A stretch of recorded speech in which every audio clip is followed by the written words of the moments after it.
Bonjour à tous et bienvenue sur la chaîne Hélios Guidance. Je vous propose, amis Capricorne, d'aller regarder ce que vous réserve cette année 2024. On va, au travers de plusieurs tirages, découvrir ce que vous pouvez attendre de cette année.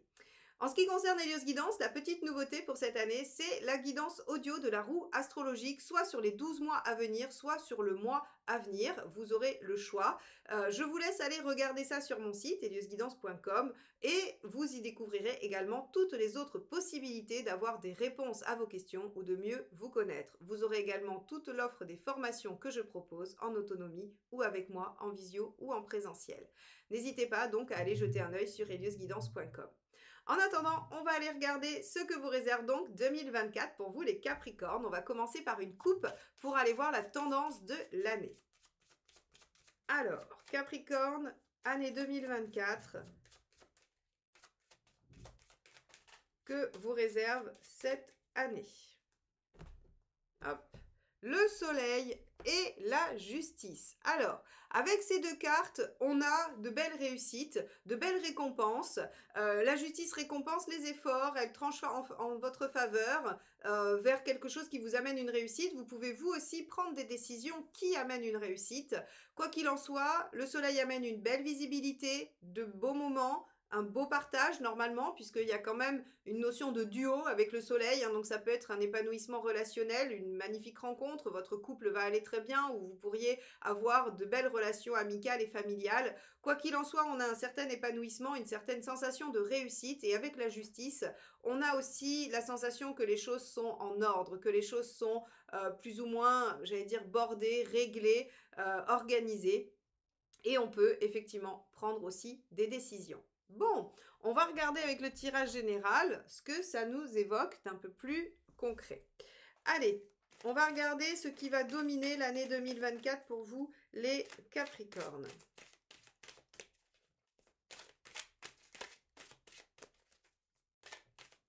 Hop là, ça sera celle-ci qui s'est retournée.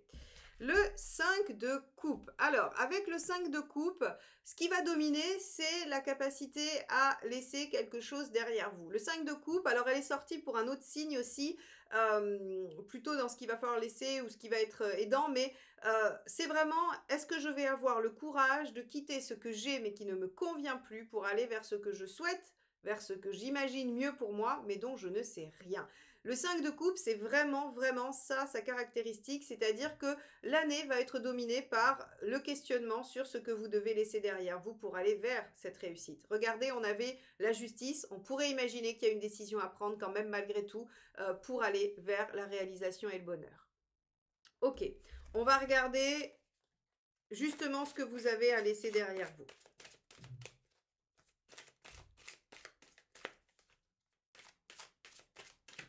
Hop, celle-ci ne veut pas rentrer. Le 2 de denier. Et oui, le 2 de denier, vous savez, il essaye de concilier des choses qui sont inconciliables. Il veut tout garder. Hein, il ne veut pas bouger, il veut rien perdre. Il ne veut pas choisir le 2 de denier. Il veut tout conserver. Et donc ici, en fait, on vous dit, bah, ce qu'il va falloir abandonner, c'est cette idée que vous pouvez peut-être tout avoir. Le 5 de coupe, il vous dit clairement que pour avoir ce qu'il y a après, il faut lâcher ce qu'il y a avant. Et ici, le 2 de denier, ben, il vient vous confirmer que vous n'allez pas pouvoir tout avoir, tout conserver. Alors, c'est assez légitime, hein, tout le monde a peur de lâcher, tout le monde a peur de perdre, tout le monde a peur de quitter. C'est pas, vous blâmez pas, hein, voilà, c'est tout à fait légitime, c'est un travail, un cheminement à faire. On va voir hein, ce à quoi vous pouvez vous attendre, ce qui va être aidant, ce qui va être plus empêchant. On va regarder tout ça. Le tarot est là pour vous donner des conseils. Allez, qu'est-ce que vous pouvez espérer en 2024 ?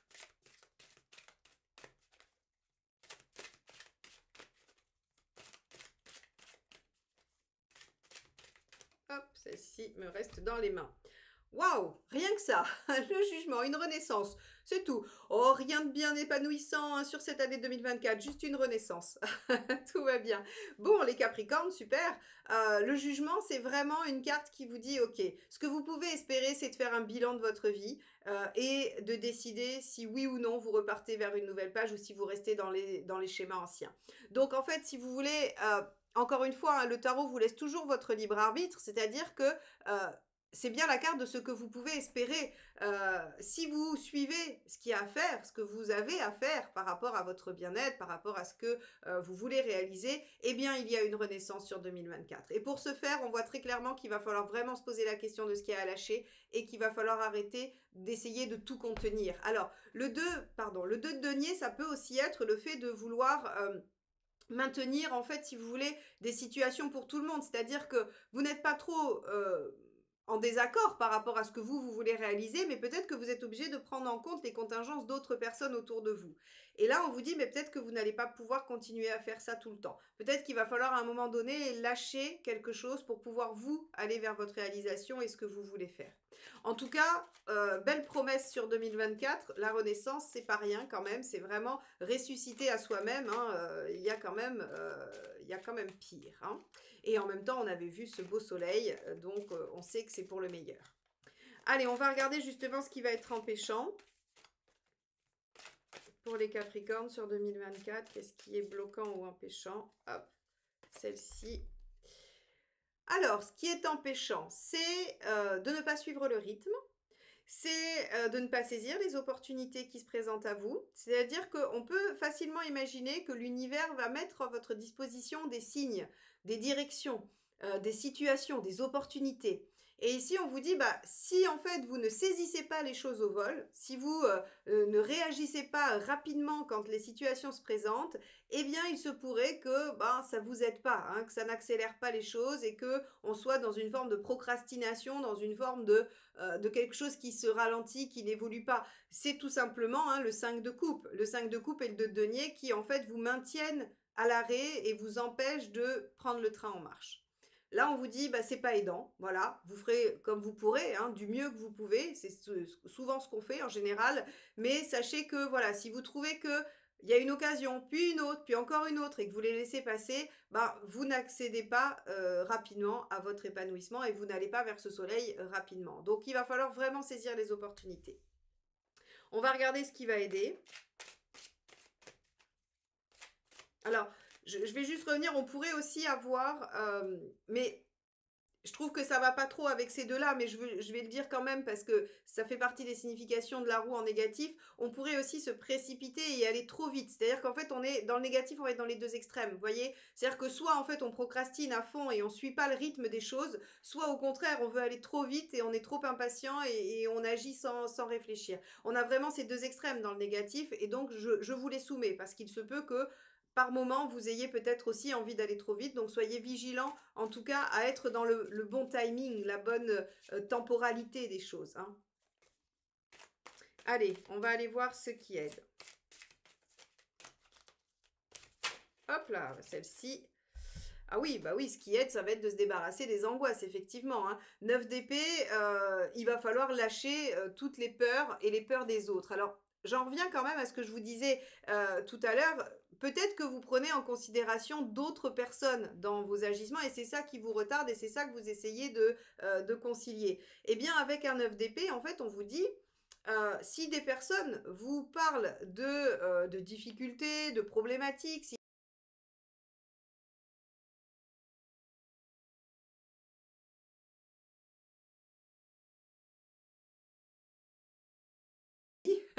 mais ça crée du 9 d'épée, ça crée de l'angoisse que vous n'aviez pas, ça crée des questionnements que vous n'aviez pas. En fait, si vous voulez, ça s'appelle de la projection de ses propres peurs. Quand quelqu'un vous dit, je vais reprendre un exemple classique, j'ai décidé de me mettre au sport pour courir le marathon de New York. Si en fait quelqu'un n'est pas sportif ou a une santé fragile ou vous dit oh là là mais t'es sûr mais tu sais c'est dur c'est difficile peut-être que tu vas pas y arriver et peut-être que tu sais on fait ça à 20 ans mais on le fait plus à 30 à 40 à 50 enfin en fait si vous voulez cette personne elle projette ses propres peurs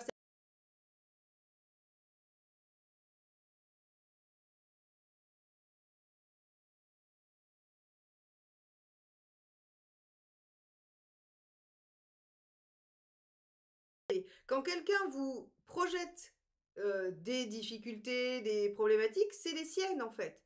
Donc en fait, elle ne réfléchit pas avec votre potentiel et vos ressources, elle réfléchit avec les siennes.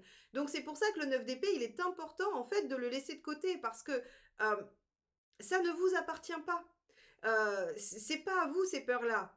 Vous avez les vôtres, vous avez vos 5 de denier déjà qui vous empêchent et votre 8 d'épée avec votre manque de confiance. On a déjà ses propres peurs. Mais le 9 d'épée, elles vous appartiennent pas, elles sont pas à vous, c'est les peurs des autres. Donc en fait, elles vous empêchent, elles vous empêchent de saisir les opportunités, elles vous mettent dans cette situation du 2 de denier et donc dans cette tergiversation du 5 de coupe. Dit, est-ce que j'y vais, est-ce que j'y vais pas, est-ce que... Voilà. Alors qu'en fait, non, ce qui vous est offert, les Capricornes, cette année, c'est l'occasion d'aller vers un renouveau, c'est l'occasion de lâcher des vieilles peurs, des vieilles croyances, des vieilles situations, peu importe, en tout cas des choses qui vous entravent dans l'évolution et dans la réussite de vos projets. Donc ici, le 9 d'épée est primordial. Pensez à chaque fois que vous avez une peur, une crainte, demandez-vous à qui ça appartient. Qui dit ça?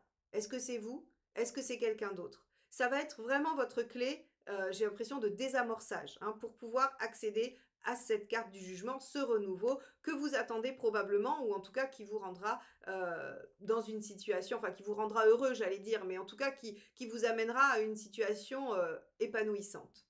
Bon, on va aller voir comment ça va se décliner mois par mois, cette affaire. Intéressant, Hop, allez. Capricorne, on va regarder donc pour les 12 mois de l'année, ce qui va... Hop, celle-ci, elle ne veut pas se mélanger. Hop là, allez, on y va.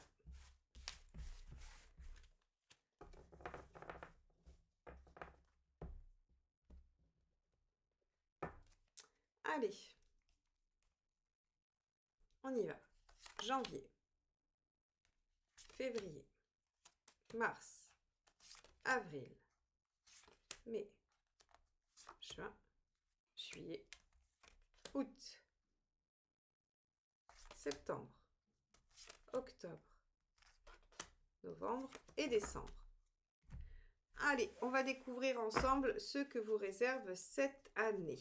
Allez, on a en janvier, on a l'arcane 21 qui vous parle d'un épanouissement, d'une ouverture, d'une expansion, de quelque chose qui s'ouvre. Donc ici, on va avoir des opportunités, on va avoir de l'ambition, on va probablement déjà vous proposer des choses, d'accord? Des choses qui vous feront voir en point de mire la réalisation et l'épanouissement. Donc janvier est un très beau mois d'expansion.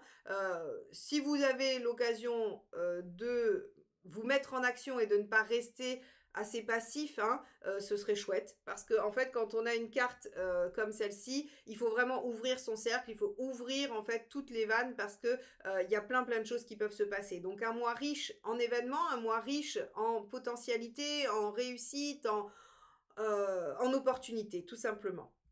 Alors, regardez, sur le mois de février, on amorce déjà une transition. Vous voyez, c'est assez intéressant, vous réagissez assez vite quand même les Capricornes. Vous pourriez avoir une forme de procrastination, mais je pense qu'elle va être diluée tout au long de l'année parce que globalement, vous allez accéder à ces transformations. L'arcane 13 inversé est une carte de transition, où on est en train de passer d'un état à un autre, où on change des petites choses, mais on le fait en douceur. On évite les catastrophes, on évite les choses trop brutales, on y va doucement, on change petit à petit. Donc, le mois de février, vous allez voir des changements. Il y a des choses qui vont évoluer déjà sur ce mois-ci. Le mois de mars, ça vous amène à une belle réussite. Regardez, on a le chariot. Donc, en fait, attention, le chariot est une réussite éphémère. Il faut l'entretenir, il faut le déployer. C'est un potentiel. Je prenais souvent cet exemple, mais je le trouve très, très parlant. Vous avez planté un pied de tomate, vous récoltez 3 à 4 kilos de tomates. Ça, c'est votre chariot. Vous avez récolté 3 à 4 kilos de tomates. Génial, super. Vous allez pouvoir manger 3 à 4 kilos de tomates. C'est votre chariot. Sauf que vous mangez vos tomates et c'est terminé. Votre pied va mourir, vous n'avez plus rien et donc, en fait, c'est une victoire dont vous n'avez pas exploité le potentiel. Si vous prenez chacune de vos tomates, que vous en extrayez les graines et que l'année d'après, vous replantez toutes les graines des 3-4 kilos de tomates que vous avez récoltées, eh bien, vous avez un champ de pieds de tomates. Et donc, en fait, vous avez exploité le potentiel de cette réussite. J'aime bien aussi prendre l'exemple des stars de la télé-réalité qui ont connu une ascension fulgurante, une gloire immédiate et assez énorme, et qui sont retombés pour la plupart, hein, pour ceux qui n'ont pas entretenu ce potentiel de célébrité, de réussite, eh bien ils sont retombés là où ils étaient juste avant et ils n'ont rien fait de cette opportunité, de cette réussite. Donc vraiment le chariot, si vous voulez vraiment bien saisir sa signification, c'est ça. C'est-à-dire qu'en fait, il y a des choses qui avancent, il y a des choses qui sont en mouvement, on accède à une réussite, oui, à un succès, mais il faut se dire, ok, ce succès, j'en fais quoi? Comment je le déploie encore plus? Je ne lâche pas, je continue. C'est comme vous partez, j'aime bien cet exemple, vous partez d'une course, là, on fait le 3, 2, 1, partez, et vous êtes devant pendant les 100 premiers mètres. Et en fait, parce que vous êtes devant pendant les 100 premiers mètres, ben en fait, vous ralentissez et vous vous dites, oh bah c'est bon, je suis devant, j'ai pas besoin de faire d'efforts. Et en fait, bah, vous perdez parce que comme vous ralentissez, tout le monde vous double.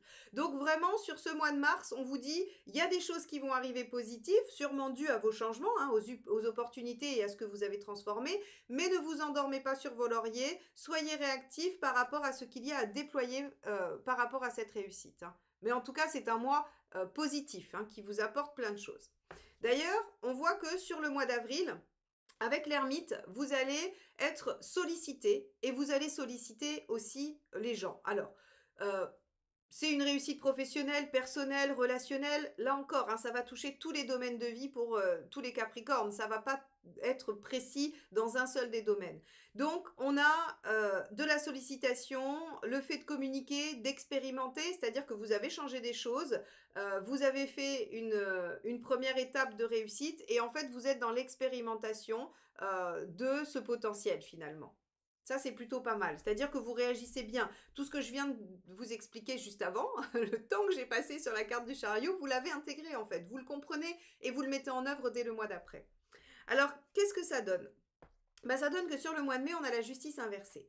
Alors, la justice inversée, elle vous met un petit peu des bâtons dans les roues. Elle vous dit que ça crée des déséquilibres, ça crée des changements. Maintenant, je pense sincèrement que quand on amorce des changements, forcément, on crée du déséquilibre, on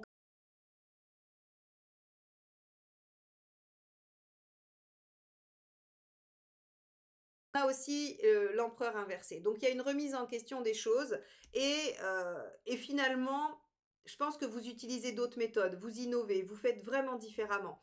Euh, on va regarder, on va aller plus loin parce que donc on a un mois de mai où on prend des sentiers un peu détournés, on fait différemment que ce qui est prévu, on déséquilibre les choses, peut-être qu'on manque un peu d'organisation aussi, et donc ça déstabilise les choses, ça remet tout en question sur la fin du premier semestre au mois de juin.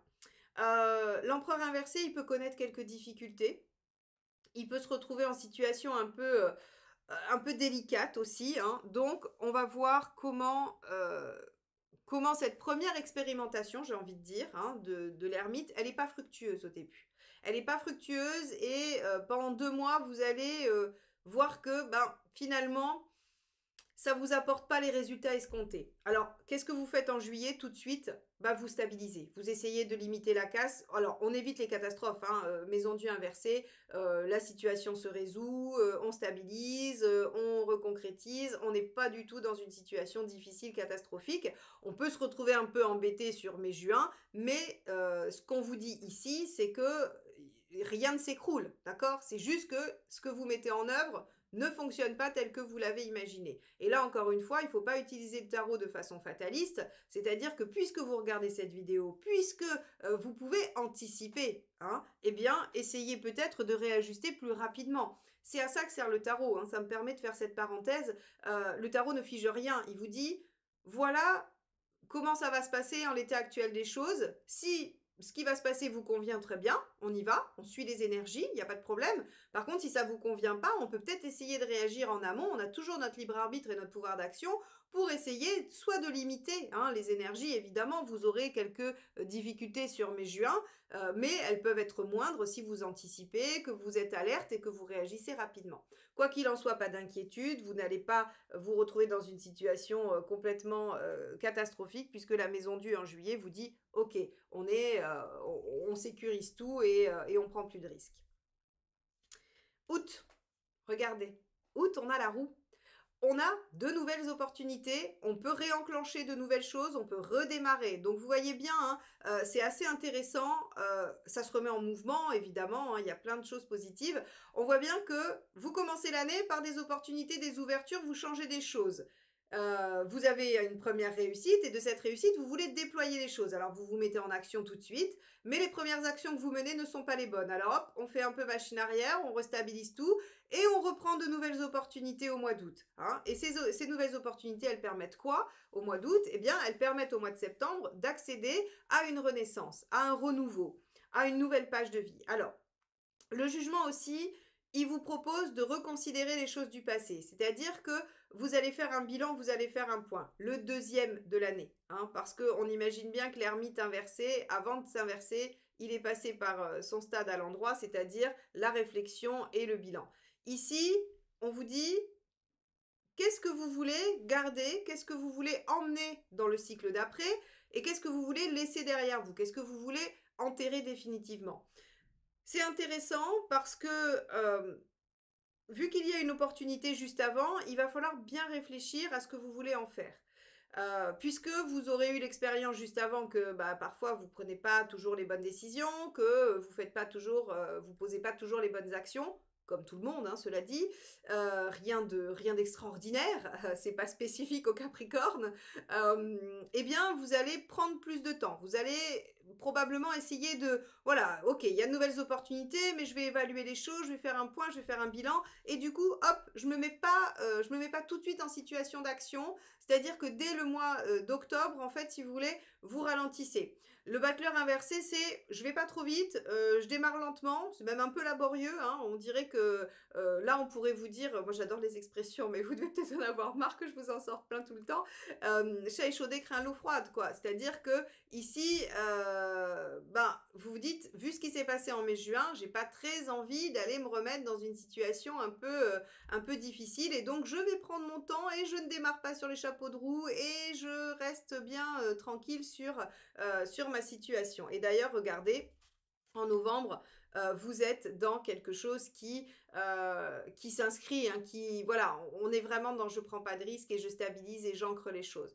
Donc, j'aurais tendance à dire que c'est un peu dommage parce que l'opportunité que vous avez là, elle n'est que la redite de ça. C'est-à-dire que quand l'univers vous a apporté le chariot et qui vous dit ok, il faut déployer quelque chose après ça, et que vous ratez, que vous n'arrivez pas à déployer les choses telles qu'il faut, eh bien en fait la réaction c'est ok, je vais plus prendre de risques et je vais stabiliser finalement cette petite réussite. Et même si on me redonne l'opportunité de me relancer, je suis un peu frileux, j'ose pas trop et je préfère assurer mes arrières que de me lancer dans quelque chose et de prendre en fait voilà, enfin et de reprendre une douche quoi en gros. Euh, Ce qui est dommage parce que, en fait, si vous voulez, euh, si l'univers vous le représente, c'est qu'il a confiance en vous pour faire le point, pour faire le bilan et pour reprendre le risque d'y aller. Ça, c'est vraiment ce que je vous transmets, c'est pas mon avis, hein, c'est la philosophie du tarot qui en fait nous dit que dans chaque carte, dans chaque position, aussi difficile soit-elle, il y a quelque chose à aller chercher dans le positif, il y a une réaction à avoir qui va permettre de toute façon une évolution. Et donc ici, on voit que vous pourriez être freiné dans votre course et c'est dommage. Alors, je vais pas aller plus loin parce qu'on voit que vous finissez quand même par reprendre les choses en main en décembre. Hein, vous reprenez avec l'impératrice le dessus, vous remettez en action et vous y allez petit à petit. Donc ici, ce qui va être important, la leçon à retenir de ce tirage annuel, c'est que il faut vous nourrir de vos erreurs. Il ne faut pas qu'elles viennent créer des traumatismes et des blocages. Il ne faut pas qu'elles viennent vous dire, bah non, du coup, je suis pas valable, j'ai pas su faire, je peux pas faire. Voilà, c'est vraiment en fait, si vous voulez, et j'en reviens à ce fameux 9 d'épée, hein, c'est-à-dire que ici, quand ça va pas fonctionner, je pense qu'il va y avoir plein de monde pour vous dire, ah bah tu vois, c'était pas une bonne idée, ah bah tu vois, finalement, c'est difficile. Plein de gens vont venir vous dire, je te l'avais dit. Et c'est là où il va pas falloir les écouter parce que dès le mois d'août, en fait, l'univers vous resserre la possibilité de réenclencher. Alors oui, vous allez prendre 3 mois pour bien tâter le terrain, pour être sûr que vous y allez, pour être sûr que vous allez pouvoir vous relancer sans vous mettre en danger, sans risquer quoi que ce soit. Mais la bonne nouvelle, c'est qu'en décembre, vous prenez la décision d'y aller et d'y aller tranquillement, concrètement. l'impératrice, elle est chouette parce qu'elle a plein de compétences. Elle manque un peu de confiance en elle, donc en fait, elle fait les choses un peu à tâtons. Hein, elle y va doucement, progressivement, et finalement, peut-être que c'est une méthode qui vous conviendra mieux. Voilà pour vous les Capricornes. Alors on reprendra chacune de ces cartes mois par mois dans les guidances mensuelles que je vous propose sur la chaîne. Donc si vous êtes abonné, vérifiez bien que vous avez activé la clochette pour être notifié de la sortie de chacune des vidéos. Et si vous n'êtes pas encore abonné, eh bien je vous laisse le faire en cliquant sur le bouton abonné et en activant la clochette pour être notifié de la sortie des vidéos. Merci infiniment à tous ceux qui suivent la chaîne Elios Guidance depuis le début ou depuis peu. Merci pour vos likes, vos partages, vos commentaires. C'est ainsi que vous soutenez la chaîne, que vous me permettez de continuer à faire vivre cette chaîne, à vous proposer des guidances mensuelles, générales et sentimentales et plein d'autres projets. Donc merci infiniment à vous tous. Je vous souhaite une merveilleuse année 2024 pleine de potentiel et de réussite. J'espère que vous arriverez à croire en vous suffisamment pour arriver à cette belle réussite qui vous attend. Je vous souhaite donc une belle année et je vous dis à très bientôt. Bye bye.